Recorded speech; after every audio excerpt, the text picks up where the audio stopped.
काही दिवसापूर्वी मला एक मुलगा कविता सांगून जातो। ती कविता मी आज तुमच्या समोर सादर करत आहे। कवितेचं नाव आहे मी माझ्या बाप्पाला एक दिवस रडताना पाहिले।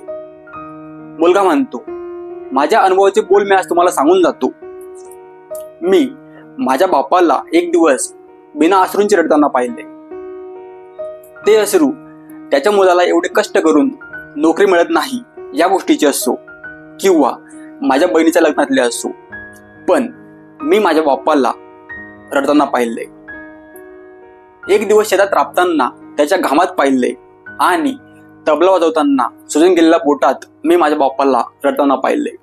लहानपणी शाळेमध्ये जात नाही म्हणून मारणाऱ्या आणि कॉलेजची न झेपवणारी फी भरून मला कॉलेजमध्ये ऍडमिशन घेऊन देणाऱ्या बाप्पाला मी एक दिवस रडताना पाहिले।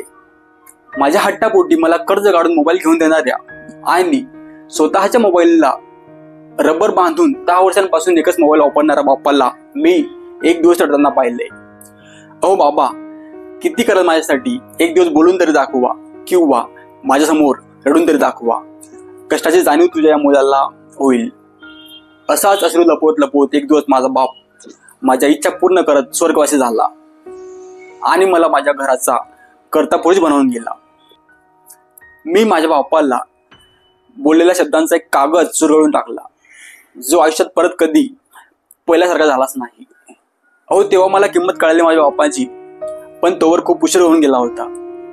पण एक सांगू, एक दिवस खरंच मी माझ्या बाप्पाला रडताना पाहिले। एक दिवस खरंच मी माझ्या बाप्पाला रडताना पाहिले।